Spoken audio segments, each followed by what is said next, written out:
लोभी बगळा. एका घनदाट जंगलात एक तलाव होता. त्याच्या किनाऱ्यावर एक बगळा राहत होता. त्या तलावामध्ये खूप मासे आणि इतर जलचर राहत होते. जेव्हा तो बगळा तरुण होता तेव्हा तो सहज शिकार करून चैनीत राहत होता.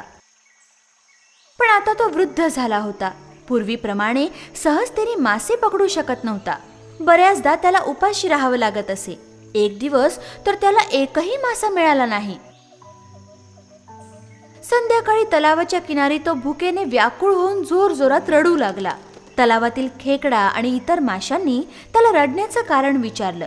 तेव्हा त्या धूर्त बगळ्याने त्यांना फसवायचं ठरवलं. माझ्या प्रिय मित्रांनो, मी तुम्हा सगळ्यांसाठी रडतोय. एका ज्योतिषानं मला सांगितलंय की हा तलाव लवकरच सुकून जाणार आहे. मग तुमच्या सगळ्यांचं काय बरं होईल? माझा सुद्धा जन्म इथेच झालाय, पण तुमच्या सगळ्यांच्या मरणाच्या कल्पनेनं मला खूप दुःख होत आहे. या चिंतेनं तर मी खाणं सुद्धा सोडून दिलंय. बिचारे भोळे मासे. बगळ्याचं बोलणं ऐकून ते खूपच घाबरून गेले आणि त्यांनी मदतीसाठी बगळ्याची विनवणी केली.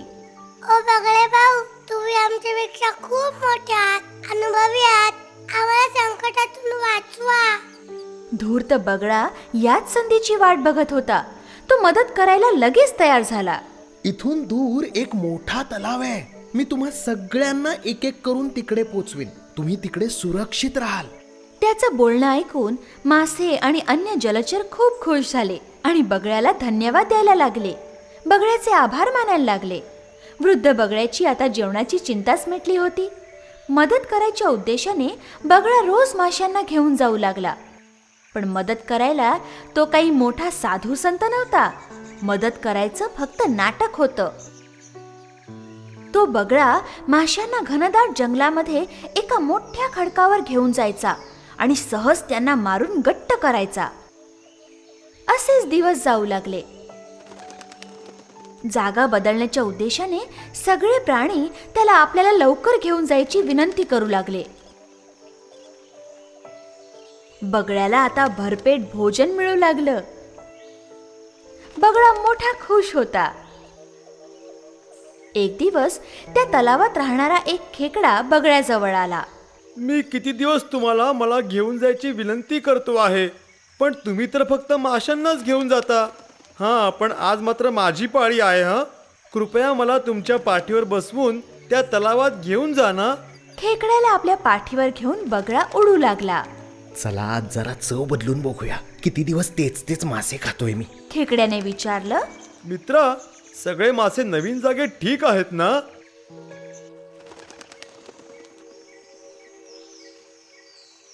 बगळा विचार करत होता. आता माझ्या पाठीवरून हा खेकडा कुठे पळणार? आणि तलावापासून सुद्धा मी खूप दूर आलोय. चला याला सगळं सांगूनच टाकू. बगळा हसून त्याला म्हणाला. कसला तलाव बेटा? इकडे काही तलाव बिलाव नाहीये. तू अजिबात चिंता करू नकोस. सगळे मासे माझ्या पोटात सुरक्षित आहेत आणि तू सुद्धा आता माझं भक्ष्य बनायला तयार राहा. बगळ्याचा नीचपणा खेकड्याच्या लक्षात आला.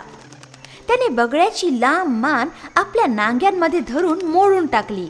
तो धूर्त बगळा मरून पडला.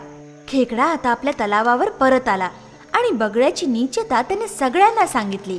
सगळ्यांनी खेकड्याची खूप प्रशंसा केली. त्याला धन्यवाद दिले.